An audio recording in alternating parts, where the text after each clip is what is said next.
Hi there, Old and Surly here. Today we're taking a look at a great mock by David Buchholz. This is the Muunilinst 10 LAAT gunship.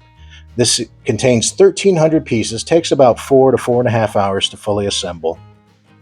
And in my mind, is probably one of the better mocks out there for a play scale slash minifig scale gunship that a lot of folks have been looking for in these more unique color schemes. I know a lot of folks were a little bit disappointed when the Coruscant gunship was announced, and then we discovered that not only was it not quite up to what we were expecting from the previous gunships we had seen, like in 2013, which most of us kind of considered the best of them all. It lost some of its playability. It's scaled down in size, and while it may feel more accurate from a size perspective, I think that most of us really feel that the 2013 Lego set really kind of captures just that bulk and heft that we're used to and kind of expect for the gunships in general. And this particular mock is near identical in length and width to the 2013, but it's not built on the same design. It's not just simply a recolor. This has got significant changes in the build, in a lot of the key features and characteristics of it.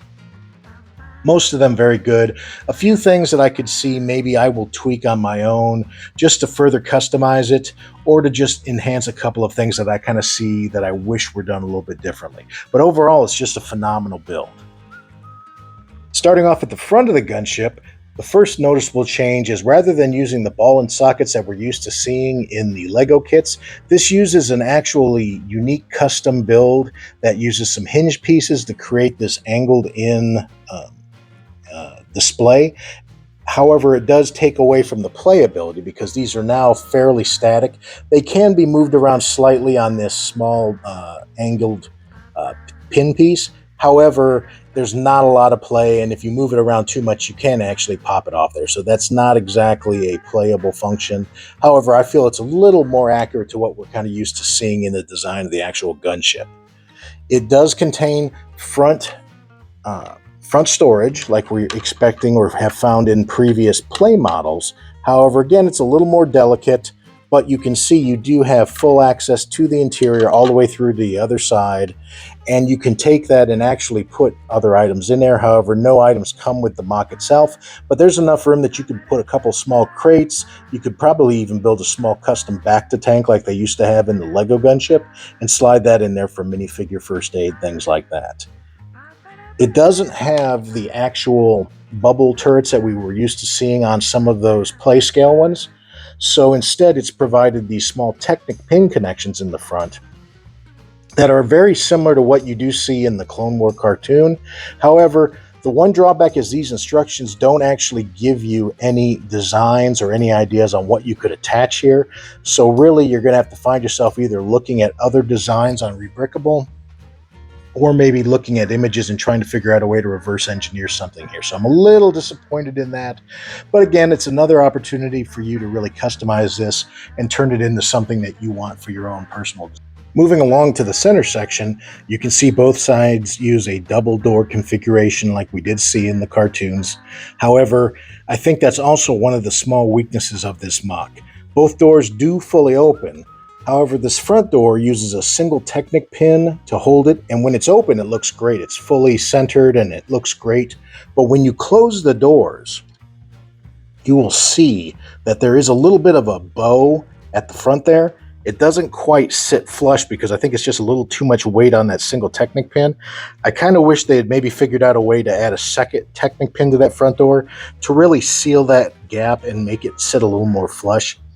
In my mind, if I'm going to display this with the doors closed, I am probably going to rig up some type of Technic pin in the center to kind of seal these doors together.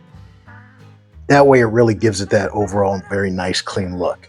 However, in a worst case, I will probably just also display it with both doors open, have the minifigs coming off and kind of attacking, and be very happy with that overall. Looking at the center line here, two things I really like. In particular, I love the wing cannons that are on here. You have a top and bottom, and it's pretty ingenious the way they put them in as you're building it.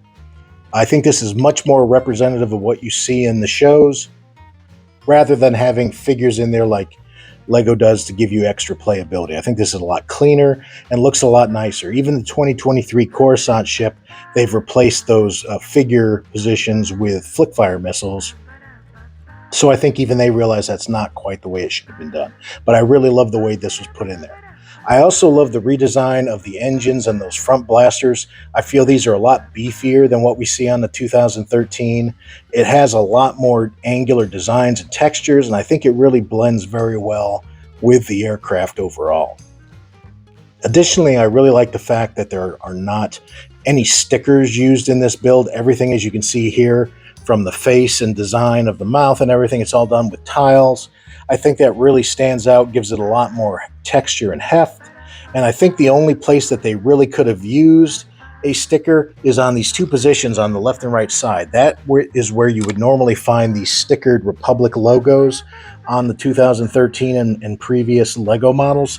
I think the main reason those weren't in there is Republic Bricks probably couldn't find a good way to source those in bulk. But a normal user, if you decide you want to put those on, you can find those on Bricklink for, probably 15-20 cents a piece. And most of us already have a couple extras from other sets that we might have already parted out on our own. So that's a small takeaway. I don't think that's a really big problem. Coming to the rear of the gunship, I think they did a great job. As you can see here, just a phenomenal job in fully tiling out and really making this look very sleek. I do like this so much better. However, there are a couple takeaways. You do lose a little playability. For example, you don't have those visible flick-fire missiles. They have some Technic pins in there that kind of represent those missile launchers, but these are not movable. They're just static in there. But again, it's for display. There is also no front handle, so this is not very swooshable from that perspective. You can pick it up and move it without any pieces falling off and things like that, but that handle is really great for play, whereas here with a display piece like this, they've covered that up, and I think it's a good compromise. Looking at the rear of the engines, these ones are very blocked off, and this might be accurate, but I feel that I kind of like the 2013 design a little better. They used these 3x2 cone pieces to kind of bring out and accentuate the rear of the engines, and I can see myself probably replacing these black pieces and doing the same thing here, and then adding a couple blue Technic pieces to give the impression of the engines firing off and creating flight.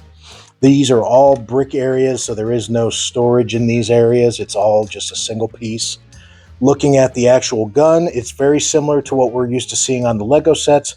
However, they went with a little bit more of a basic gun by using a flick-fire missile. What I'm considering doing is actually replacing that like you see on the actual LEGO gunships with the Technic pin and these push pins. I think that will kind of bulk that rear cannon up a little bit and make it look just a little bit better. But again, this is fine as is. It's just a little personal preference of mine. Looking here at the rear ramp, it actually is a little larger than what you see on the 2013. However, one thing I do wish they had included, similar to 2013, if they had included those ramp pieces to allow you to put a couple of those in there and perhaps to mount a small scout cycle like you see in the 2013, I think that would have been a great addition to really kind of add some pieces to the interior, and I will probably do that. I'll probably go ahead and copy the way they built that on the 2013 LEGO set and go ahead and just do that in here, just for my own preference. It's not a negative, it's just an enhancement that I could see myself doing. And finally, returning to this side, again, overall, I really love the angular front. They did a great job in filling that in. I think that the cockpits and canopies do a great job of blending very well. This entire piece is on hinges at the top. However, that being said, this is not a movable piece. What you essentially do is you slide it into place. There's a small Z design brick in there that goes under a plate and kind of holds this in place, and then you snap it back into its position. So this isn't something that you're going to take off in its entirety. Instead, you're only going to be opening and closing the canopies to put a couple of pilots in there. Basic configurations like we're used to, with a couple of instrument panels in the front. And then, of course, returning back to the front, you see again the great So overall, if I was going to give this a grade, I would probably give it a solid 8 to 8.5 out of 10. The couple small things that I really wish were different on it, most of them are just my own personal preferences. The only two things that I really wish were slightly different were some inclusion of some instructions for these accessory points to really let you design and build these out without having to go online and try to figure it out for yourself with no real point of instruction. And I do wish, probably my biggest point is just these front doors having a little bit more support to allow this small little bit of dip you see here to not be there. I think that's probably the only negative I have on the overall body design. I think that he did a really good job with this. It really captures all of the key points that you envision for the Muunilinst 10 gunship. Great size, great color scheme, and I think you don't sacrifice a lot of functionality to have a really great display piece that'll look good either on a shelf or in your own MOC. So I would give this, again, a solid 8.5 out of 10, and with a couple of small tweaks could easily be a 10. So again, take your time and you'll have a great time building this. Excuse me. If there's any questions, please feel free to reach out. I always love to answer questions, and if you'd like to see this maybe compared to the 2013 in some pictures or video, I'd be happy to do that for you. Again, this is Old and Surly saying thanks for watching, take care, and keep building.